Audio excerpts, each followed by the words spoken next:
저도 추경에 대한 이야기로부터 시작하도록 하겠습니다. 어제 예결위 간사회동에서 추경을 이번 임시국회 마지막에 의결하기로 결정을 했다고 합니다. 추경이 국회에 제출된 지 75일 만인데요. 늦었지만 대단히 환영하는 바입니다.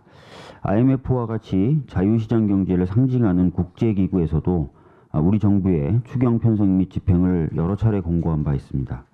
이미 선제적 대응이라는 측면에서는 늦었다는 평가도 있는 만큼 소모적인 정치적 공방보다는 국민들의 살림을 위한 추경 편성에 힘을 모아주셨으면 합니다.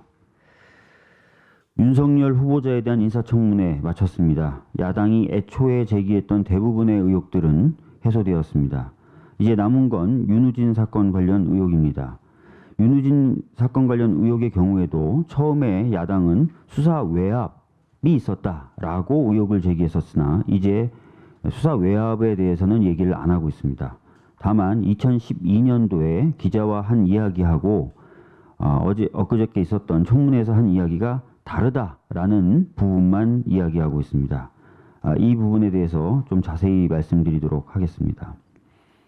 청문회에서 자유한국당에서 신청했던 증인 장우성 당시 수사팀장은 수사 당시 외압이 있었다고 명시적으로 느낀 적이 없다.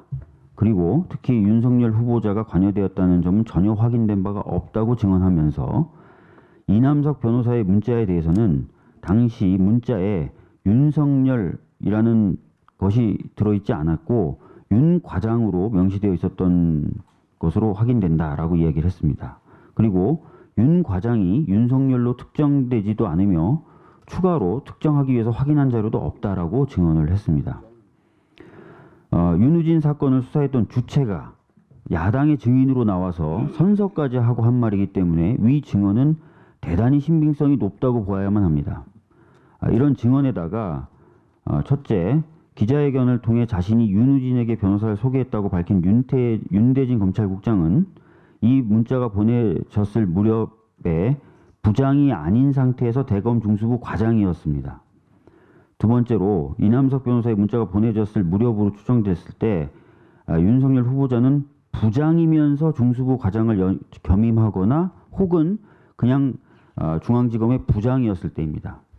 근데 통상 부장이면서 과장을 겸하고 있을 때 과장이라고 부르지 않고 부장이라고 부르는 것이 검찰 내부의 관행이라는 점과 이남석 변호사 역시 검찰 출신이라서 이런 관행을 따르는 사람이라는 점을 더해보면은 결국 이 문자에 언급되어 있는 즉 장우성이라는 증인이 확인해준 윤 과장은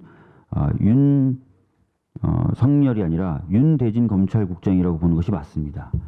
특히 윤대진 검찰국장 역시 어제 자신이 직접 변호사를 소개했다라고 얘기했기 때문에 이 부분은 이 장우성 증인의 증언과 합쳐봤을 때 이 문자에 소개된 사람은 윤대진이라고 보는 것이 훨씬 더 맞다고 보여집니다. 게다가 이남석 변호사 역시 윤대진 국장 소개로 문자를 보냈다고 주장을 하고 있습니다. 이런 점들 종합적으로 고려돼야 될 것 같고요. 설사 만에 하나 윤석열 후보자가 이남석 변호사를 하여금 윤우진을 만나게 했다고 해도 두 가지 지점을 더 살펴야 하는데요. 첫째, 증인으로 나온 장우성 팀장의 증언으로도 확인된 바와 같이 윤우진이 이남석 변호사를 형사사건에서 선임한 일이 아예 없다는 것입니다. 그래서 변호사법 위반 소지가 있는 범죄 사실 자체가 존재하지 않는 것입니다. 두 번째로 변호사법 위반이 되려면 직무와 관련성이 있어야 되는데 당시 윤 후보자는 사건과 전혀 관련이 없는 부서에서 근무하고 있었기 때문에 역시 법 위반에 해당되지 않습니다. 자유한국당은 후보자에 대한 근거 없는 정치 공세 중단해야 될 것입니다. 그리고 본인들이 신청한 증인들의 진술, 관련자들의 진술을 종합적으로 살피면서 이 논란을 대했으면 합니다.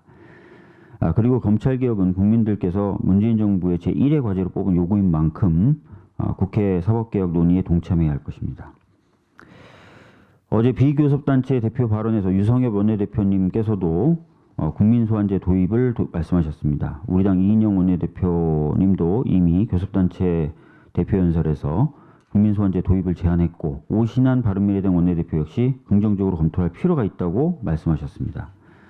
한편 나경원 원내대표님의 경우에도 6월 27일 자유한국당 최고위 회의에서 국회가 정상화되면 국민소환제에 대해 논의하자. 한국당이야말로 가장 일하고 싶은 정당이다 라고 말씀하셨다고 알고 있습니다.